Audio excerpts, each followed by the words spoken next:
যদি আপনি ভারতীয় নাগরিক হয়ে থাকেন তাহলে সেক্ষেত্রে তো আপনাদের কাছে একটা ভ্যালিড আধার কার্ড রয়েছে। তো সেক্ষেত্রে আধার কার্ড নিয়ে এবার কেন্দ্রীয় সরকারের তরফ থেকে 3টি বড়সড় আপডেট সামনে এসছে। হ্যাঁ বন্ধুরা, বর্তমানে আধার কার্ডের গুরুত্ব কিন্তু অপরিসীম। আপনি ব্যাংকে অ্যাকাউন্ট খুলতে চান অথবা কোনো সরকারি স্কিমের সুবিধা নিতে চান, আধার কার্ড কিন্তু চাই। তো সেই আধার কার্ড নিয়ে 3টি যে বড়সড় আপডেট জারি হয়েছে, তার মধ্যে দ্বিতীয় এবং তৃতীয় এই দুটো আপডেট তো আপনাদেরকে জানতেই হবে। শুধু তাই নয়, প্রথম আপডেটটিও কিন্তু আপনাদের জন্য সেম ইম্পর্টেন্ট। বন্ধুরা, আধার কার্ড নিয়ে প্রথম যে আপডেটটি এসছে সেই আপডেটে বলা হয়েছে যে ভুল জন্ম তারিখের নথি দিয়ে যদি আপনি আধার কার্ডে আপনার জন্ম তারিখ আপডেট করেন তাহলে সেক্ষেত্রে আপনাদের বড়সড় জরিমানা হতে পারে। বন্ধুরা, আধার কার্ড নিয়ে ইতিমধ্যে কেন্দ্রীয় সরকারের তরফ থেকে অর্থাৎ UIDAI এর তরফ থেকে একটা বড়সড় নির্দেশিকা জারি করা হয়েছে এবং সেই নির্দেশিকা নিয়ে কিন্তু বর্তমানে একটা বড়সড় জল্পনা তৈরি হয়েছে।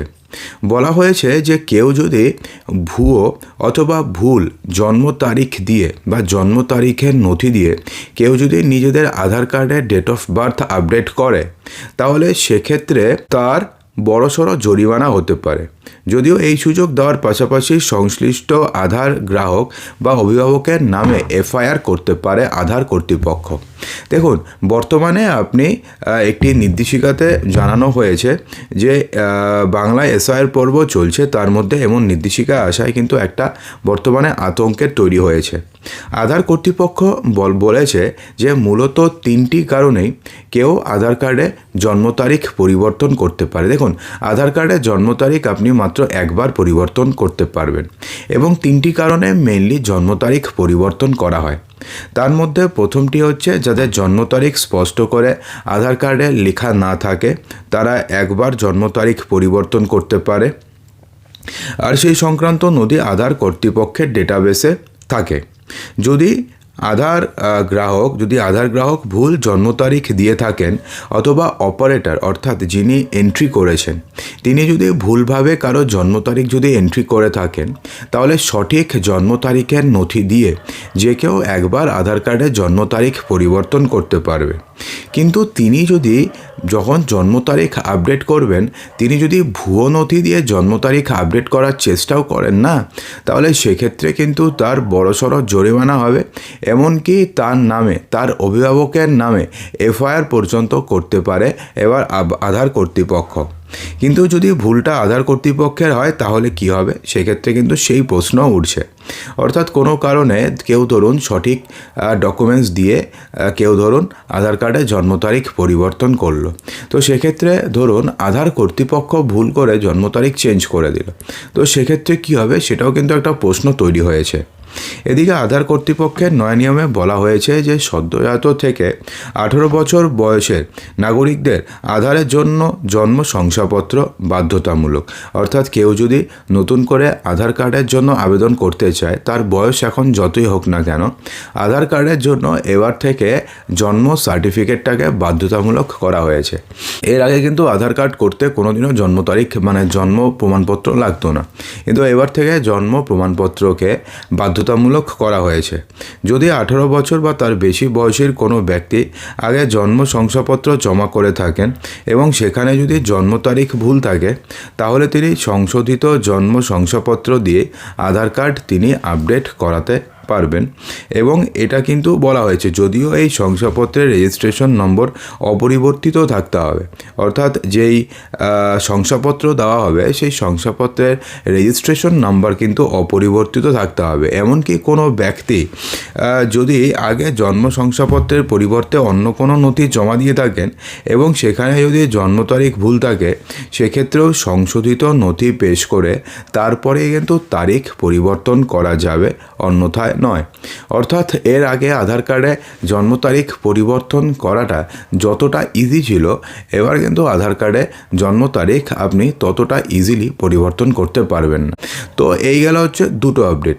তৃতীয় আপডেটটি সম্পর্কে জানার পূর্বে আপনাদের কাছে একটা ছোট্ট রিকোয়েস্ট, আপনাদের মধ্যে যারা এখনও পর্যন্ত ভিডিওটি দেখছেন এবং যাদের ভিডিওটি ভালো লেগেছে ভিডিওটিকে এক্ষুনি একটি লাইক করে দেবেন এবং ভিডিওটিকে আপনাদের বন্ধুবান্ধবের মাঝে প্রচুর শেয়ার করবেন। নিয়ে এরপরে যে আপডেটটি জারি হয়েছে হয়েছে, দেখুন সেই আপডেটে বলা হয়েছে যে আধার কার্ডে বড়সড় বদল, বাবা অথবা স্বামীর নাম যুক্ত করতে আর লাগবে না ডকুমেন্ট।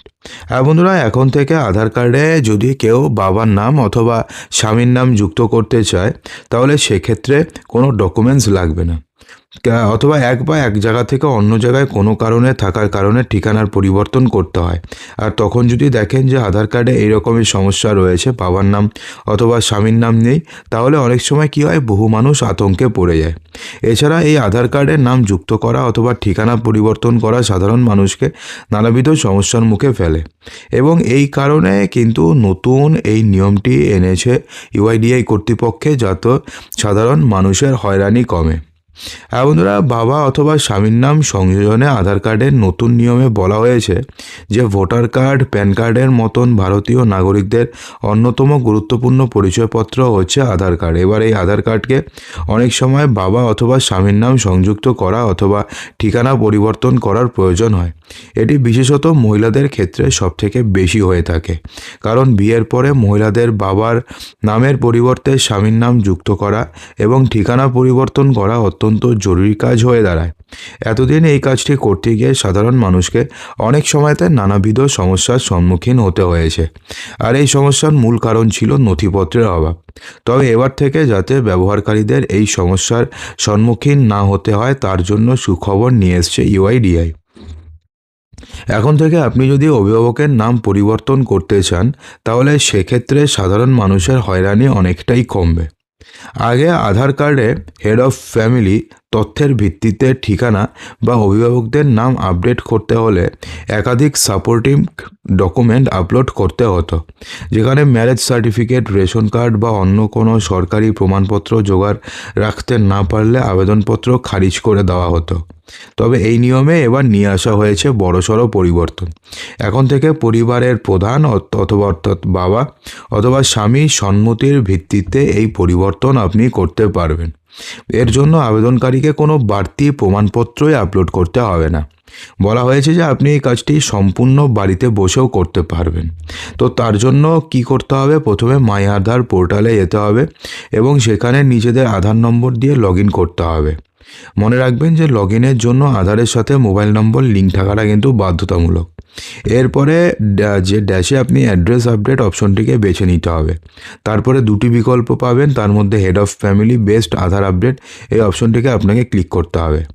এবার যাকে আপনি অভিভাবক অথবা বাবা অথবা স্বামী হিসেবে যুক্ত করতে চান তার আধার নম্বরটি নির্দিষ্ট স্থানে বসাতে হবে।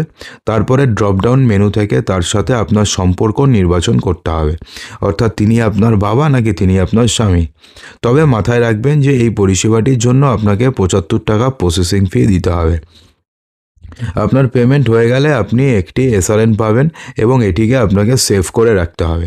এখানেই কিন্তু কাজ শেষ নয়, পরে আপনি যাকে হেড অফ ফ্যামিলি হিসাবে উল্লেখ করেছেন মানে বাবা অথবা স্বামীকে নিজেদের আধার পোর্টালে লগ ইন করতে হবে। এরপরে my head of family request নামে একটা অপশন পাবেন, সেই অপশনে আপনাকে যেতে হবে, যেখানে আপনার আবেদনের নোটিফিকেশন দেখা যাবে। আপনার প্রাপ্ত এসআরএন নম্বরটি মিলিয়ে দেখে অ্যাকসেপ্ট বটনে ক্লিক করে সম্মতি আপনাকে জানাতে হবে।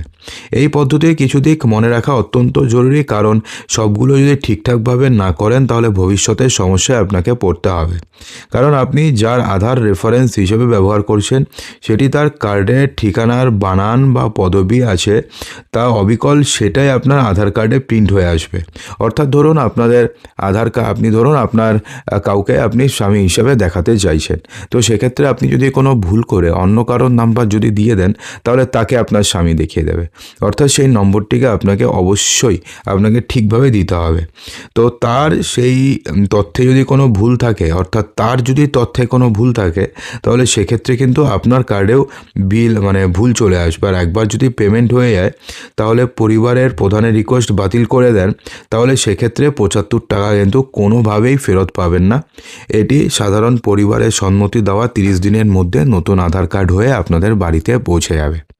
তো বন্ধুরা, আশা করব যে ভিডিওটিতে সমস্ত কিছু বোঝাতে পেরেছি। যদি ভালো লাগে লাইক করবেন, শেয়ার করবেন, চ্যানেলটিকে সাবস্ক্রাইব অবশ্যই করবেন।